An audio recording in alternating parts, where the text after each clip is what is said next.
to rally around a man who has lost almost 6 times. What's your formulation?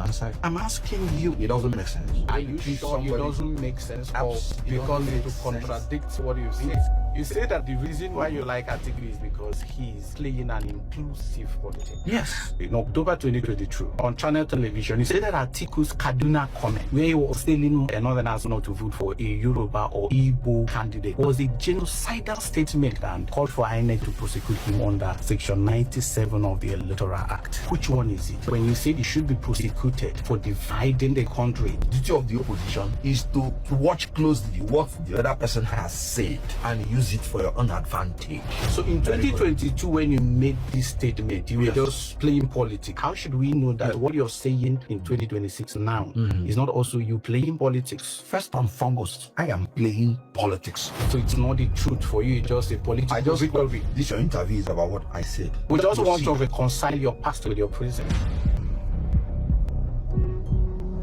Do you still believe that Atiku belongs to prison? That is the question. Of course, I play politics with it. This brings us to the question I've asked before. If it is safe to now assume that everything you say about opponents are just politics and not fact. The look on Kenneth Okonkwo's face, he thought that this is Shehu where he goes to his program to push narratives. And who is this guy? He definitely needs a follow. He's on TikTok. You can follow his social media handles. This is the kind of journalists we need in Nigeria going into 2027. You don't allow spokespersons, political jobbers to push narratives, to market something they don't believe in. How can you market Atiku Abubakar to Nigerians when just a few years ago you called for his trial? There was nothing he didn't say about Atiku Abubakar, but today he's telling Nigerians that all he did was politics. How can they normalize the absurd? Insane claims. You cannot, after speaking against a candidate that you marketed and promoted to the people to vote for, and in another election cycle you turn around and start singing the politician's praises. No, you have to take responsibility. You have to be principled.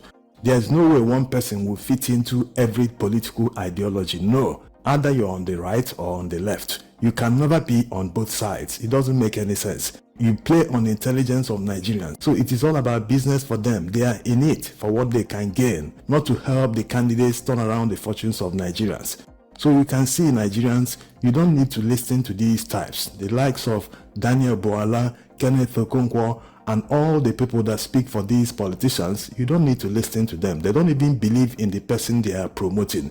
All they care about is money. So how can such people convince anyone to vote any candidate? It doesn't make sense. It cannot be business. Politics is not business. They need to go and build their careers and get a job like every other person. Yes, like normal people who do their 9-5 every day. They need to get a job. Politics can never replace a job. What's funny is that Kenneth Okonkwo said that his job as a spokesperson is to capitalize on the weakness of an opponent and hammer on that in order to get an advantage.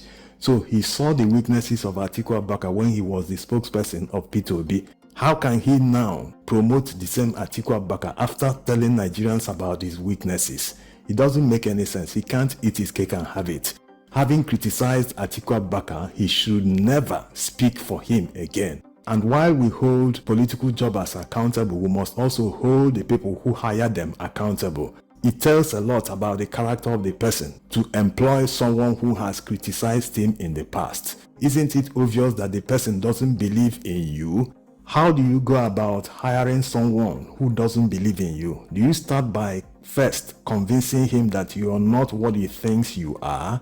Then after he is now convinced, he will accept the job and start promoting you. That's literally licking his vomit.